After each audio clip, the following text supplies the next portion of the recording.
What's going on? Big A, the Manky Geek, coming at you with another video. It's Sunday, it's time for my pull list, whereas I show you as to what comic books that I got this week. News-wise, nothing that I can think of anyway. Yeah, nothing. Yeah, I've been doing the channel for a while, and I guess I don't know. My life is busy, so I've not been able to do as many videos as I'd previously hoped. There's plenty of things that I'd like to comment on, and I've got some video ideas. Who knows as to whether I'll do them or not. Hopefully I should get time to do them at some point because they're actually pretty good ideas and I think you guys would enjoy them. And I'm sure it'd be better for the YouTube algorithm. But until then, I'm going to continue doing these. So if you like them, great. If you don't, then I'll see you on the next one, innit? But that's kind of like the state of the channel at the moment. I mean, if you have anything that you'd like to see, you can always drop me a line on Twitter at BigA85GL. But yeah, let's get right into what comic books I got this week. So first up, Stranger Things. Now I'm a big fan of the show. I love the show. I think it's wicked. I even like the second season as well. I'm totally looking forward to the third season. So I decided to get the comic. I knew it was going to be focusing on Will in his time in the Upsidedown, and that's boring. Like literally reading it and having a look at it, and just most of the dialogue is all internal, kind of him thinking things. And yeah, it is kind of boring. I mean, he's pretty much there on his own. There's like one interesting bit, but there's flashbacks to them playing Dungeons and Dragons and stuff like that, and him thinking things in a moment and referring back to those other things that had happened previously. And yeah, it's not good. There's a lot of explaining in terms of writing. I mean, it kind of works. It's just not. It's not that interesting. And the art, Jesus Christ! Like some of it, sometimes you can tell they've probably like used reference of what the characters look like, and then other times, I don't even know what I'm looking at. It looks like they're not even trying. Like that panel there. That is really, look at the ear. Like there's no, the ear's not even drawn. It's like a sketch, and then halfway through they went, fuck it, whatever. Yeah, that's the bowl cut, whatever. That's the ear we're going with. It's like they didn't care, but we're gonna get the other 3 issues. Yeah, because I'm a sucker, and I also really like the look at that cover. I mean, that reminds me of back in the day VHS, like the covers you'd get on VHS when it would be like a movie or whatever, or a scary movie usually. Covers like this, brilliant, looks so good. But yeah, I'm pretty much gonna get them for the cover. For the content inside so far, I don't really care for. I wouldn't recommend anyone buy it unless they're a hardcore Stranger Things fan. Moving on, Black Panther. So with 4 issues in, this book hasn't let me down yet. There's been enough story and enough action. This book can satisfy all. Like literally, if you just want to escape, you want a cool kind of Afro-futurist story, heavy action, like only dialogue that isn't like, for example, dialogue that's only there when it needs to be and it just gets straight to the point. Like on this page here, it's just all action, no dialogue, or like one bit of dialogue. But I find that too many people these days would fill all of this with dialogue while the fight was going on. It's not necessary. Let the art speak for itself. There's enough going on here that I know as to what the character's probably internally thinking while they're fighting, and what the enemy is also thinking as well. And yeah, how it needs to progress from there. That it's enough. Sometimes just having no words is enough, and I'm glad that this book is brave enough to do that at some points. Yeah, there's some wicked action in this. Things get pretty heavy, and yeah, story develops. I want to know more about. I forgot who's the version of. Is Killmonger the Black Panther in this one? I forget. But anyway, we learn more about who's the current Black Panther.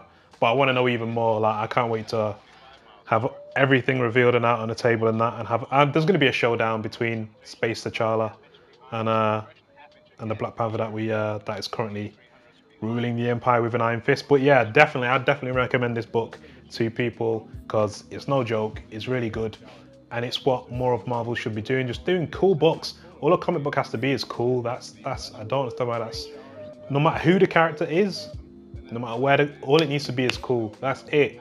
Because we just want to escape. Just for like 20 minutes, 15 minutes, however long it takes us to read it. Just deload. I don't know why everyone wants to pile on real world stuff on top of everything for.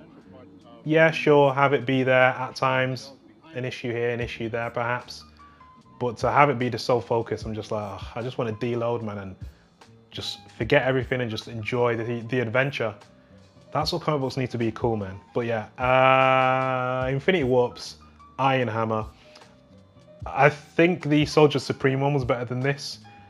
This one, because Soldier Supreme went, here's the origin, here's bits of what they did during World War II, and then it kind of ended. Whereas this went, here's the origin story. It's almost like it's the first issue in a long line. So it went, here's the entire origin story of Sigurd Stark, I think his name is, who's Thor and Iron Man combined. And yeah, it's not the most interesting of stories. Essentially, a dwarf. He goes out into the woods. Some elves, dark elves, like kidnap him. A dwarf makes the Iron Hammer armor, and yeah, that's pretty much it. There's nothing more to it than that. It's not the worst, but I definitely think the way they did Soldier Supreme was better, as you had kind of like more of an idea of the history of the character, and you got to see like cool stuff as well. Whereas this was just that one story, how he became Iron Hammer, which, it could have been better. You know what I mean? So. And I got, well, the green's obviously probably not going to show up, is it? It's probably going to be see-through. But Doomsday Clock. Where are we? Oh, we're only at issue 7. I feel like a lot's happened so far in Doomsday Clock. And in this, we knew it was coming, and we did get the return of Dr. Manhattan. And there's like, I don't want to say because I think everyone should be kind of currently buying this book, but there are things happening in here, things revealed that are just like, wow, oh my god, you know what I mean? So it's still good. It's still a good read. I want to go through it from the beginning again, because the amount of time between each issue is actually quite a lot. So I do forget things, and I do forget where I am. It takes me a moment to go, oh, yeah, okay, that person's from that, and this person's from this, and that's how they came together. But yeah, it's still a strong piece. I don't know where it's going, and I'm glad I don't quite know where it's going. I mean, the point in story we're at now is, I think we're at kind of like the middle of Act 2. So everything's turning to crap. That's where we are right now in the story.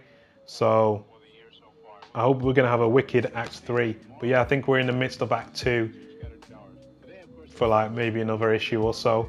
And then after that, it'll be like Act 3, and then things will kick off for real. But yeah, Doomsday Clock. Interesting stuff. This is it escape? Yeah, I'd say it's still escapist, but it's pretty heavy hitting stuff in some places, man. And yeah, it's still good. Although I'm still confused as to why they. Well, I guess they wanted to keep the rights to the characters or something like that. But yeah, the Thing in Human Torch, Marvel 2-in-1. Yeah, this didn't end how I thought it was going to end, and it was a little bit Deus Ex Machina, how they got their powers back. I was kind of like, it's a little bit bullshit. You're bullshitting me. I don't like being bullshitted. And yeah, it was just a little bit kind of lazy. They just wrapped everything up, and they vaguely explained as to how they got the powers back. But I was like, sneaky. It wasn't what I wanted it to be, which is unfortunate because I've quite enjoyed it.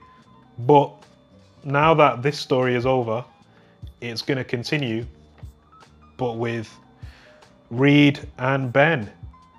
So I think I can stop getting Marvel 2-in-1 now, because the only reason I was getting this was for the return of the Fantastic Four. That didn't happen in this book. Obviously that happened in Fantastic Four. So really, I can't work out as to whether this was pointless or not. I'm actually confused. Was it needed? Was it necessary?